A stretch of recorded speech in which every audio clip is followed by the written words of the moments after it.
Okay? Now, I've said before that these beings are now, they've been working with genetics. There's always this talk of stealing the sperm and the, excuse me, the eggs. And they're working with genetics, and there's a surprising lack of curiosity about what they might be doing. I don't see or hear that conversation going on anywhere.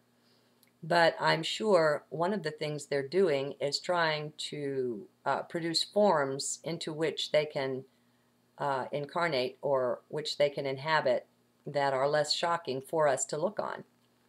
Because we're a society that's largely been bred, raised, and trained to stay on the surface of life. And so we judge things by their looks. Furthermore, if we can't see it, touch it, feel it, taste it, it doesn't exist. I mean, we have really been fed some heavy-duty nonsense that we're breaking away from now.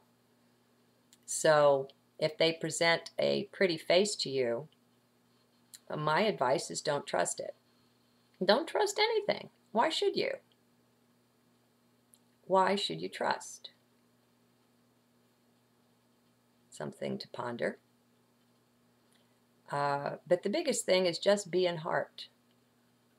You will find that your answers arise there. That's the biggest advice that I can give you. And be in heart so that there's no resentment, that there's no anger, that there's no fear over what you might perceive as grotesqueness of appearance. All of that's garbage. We have beautiful people, and we have people that aren't so physically beautiful, don't we? Does that say anything about the soul inhabiting that body?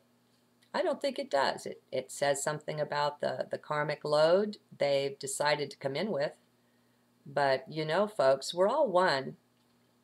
And someone like a Jesus Christ or a Buddha comes in and they carry the karma of the masses, not just their own.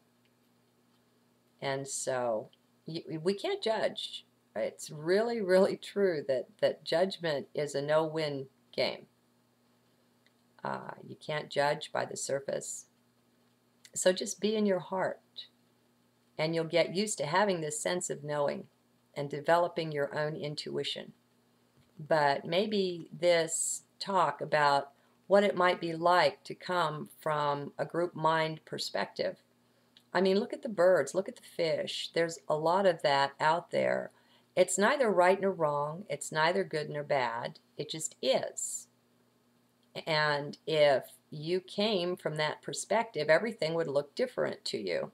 And so you might be sincerely offering to come in and bring salvation and save a race and save a planet and set things to right and fix everything up.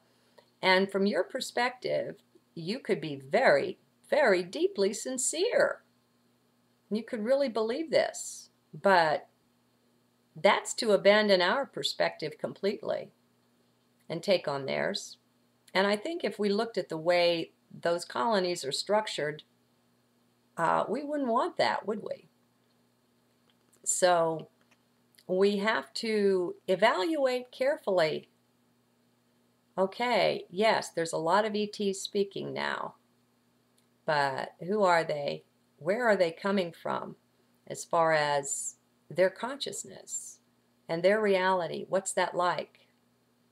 And if they want to impose that on us as saviors, I don't care what they're offering. I'm not interested in any saviors. I'll just tell you that right up front. If somebody wants to come along and fix something, I'm going to tell you right up front, thanks, but no thanks. Take a hike. I don't need fixing. Or if I do, I'll fix it myself. We give away our sovereignty when we invite beings to come in and clean up our mess. It's like we're little kids and we need mommy and daddy to come in and rescue us. Excuse me, do you want to go back to having mommy and daddy in charge of your life? That's where that path leads, folks.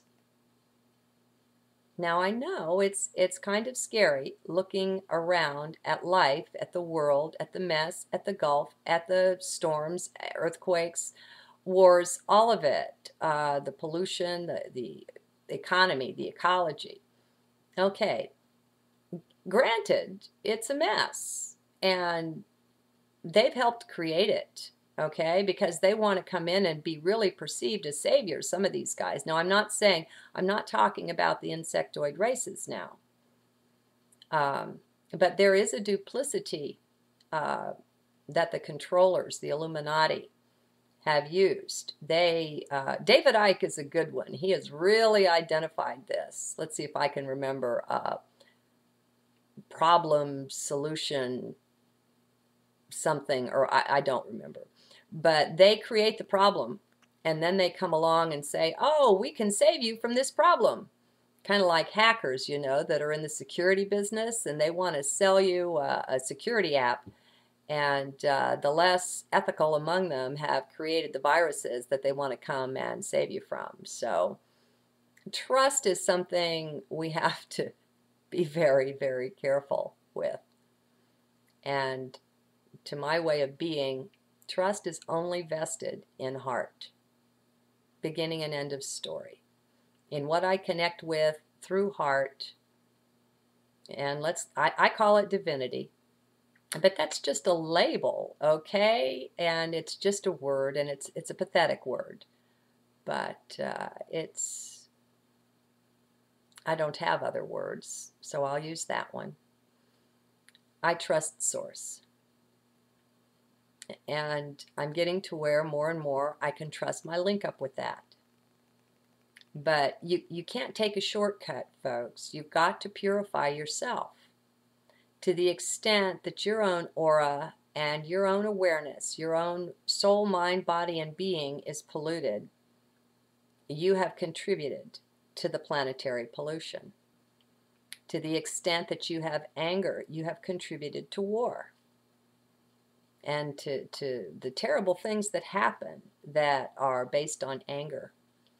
And there are a number of entity races that are very dark, that feed on these dark energies. And so they try to encourage them. They want us to fight. They want us to battle. They want us to rape, rob, and pillage.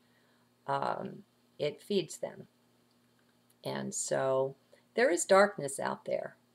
I really don't enjoy going into it at this depth, but maybe it's time to speak out a little bit more.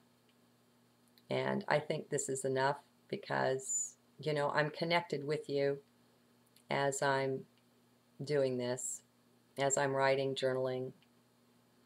And I feel your response. Time is now.